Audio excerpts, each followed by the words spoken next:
carried to safety. Hearing Suzette's tale of terror only further pushed me to solve the mysteries. For all that I had uncovered the incorrect map and the phantom fence, I could not account for the alleged elusive chain door. I thought for a long time about the location and position of the Strobe exit door. I soon realized that this door was not the actual exit. Once out this door, you were still in the trailer. You had to turn right, and there was a hole cut in the trailer, and that was the exit. The door here was made of plywood, and the wall holding it up was made with plywood, and the framing was 2x4 lumber. This portion of the Ocean County Sheriff's Department video answers at least part of the mystery. The alleged chain door, which would have been parallel to the long side of the piece of plywood laid on the floor here, had totally disintegrated to ash. No frame, no door, nothing. So is it true that there was no evidence of a chain door? Yes. But is it deceiving? Also yes. A chain would have survived the fire, but no known photograph exists of any rogue chain in the area in question. Suzette said she was not surprised that these things were missed or that someone had lied. In her Baptist upbringing, she was taught that a place like the Haunted Castle symbolized the principality of evil. Furthermore, Suzette believed that with its Fright Fest, demon-themed roller coasters, and other dark leanings, the whole of Six Flags Great Adventure is a principality of evil too. When you build a shrine to the devil, don't be surprised when evil things happen and it goes down in flames. Suzette quoted the Bible verse, "Now the Spirit expressly says that in latter times some will depart from the faith, giving heed to deceiving spirits and doctrines of demons, speaking lies and hypocrisy, having their own conscience seared with a hot iron." I listened to what she was saying, but didn't think too much of it at the time.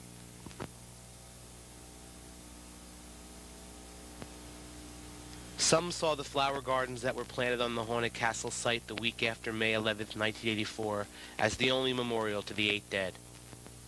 Some would stop there and remember the horror of that warm May evening, and remember those who had perished there.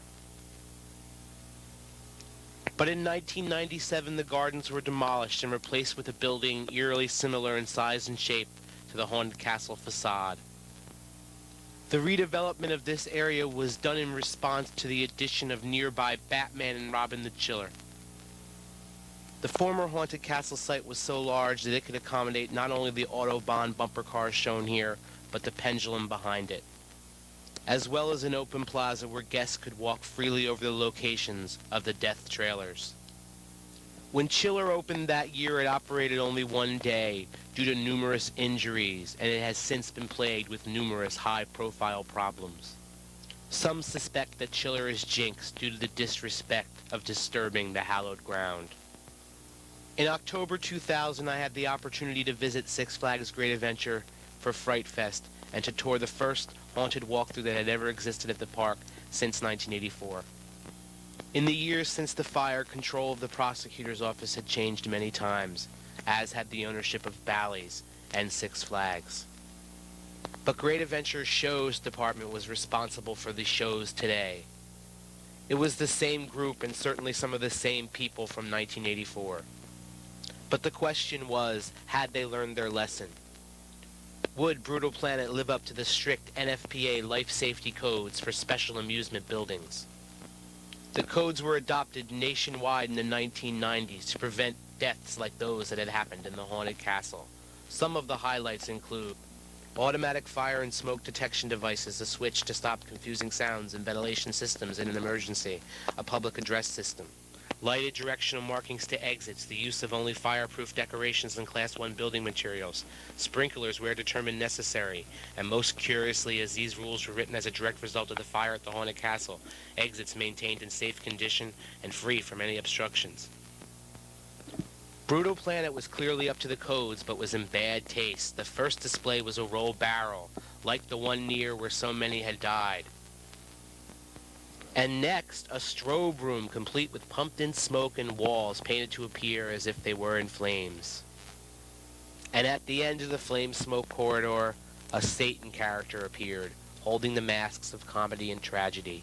Suzette had been furious about the bumper cars. What was she going to say about this? I didn't think it could get any worse until I saw some puffs of white smoke leading me to a small building about 300 yards from the former haunted castle site. A 3D virtual reality game for kids, Castle Escape, where the goal was to escape the maze of a burning, haunted castle.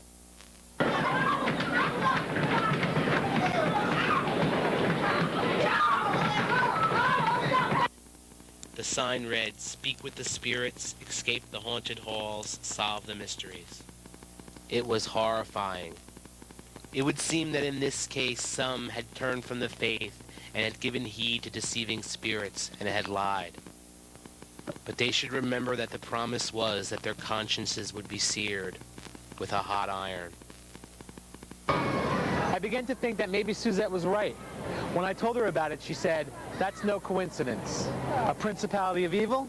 Remember, it all started with one name, Doorway to Hell."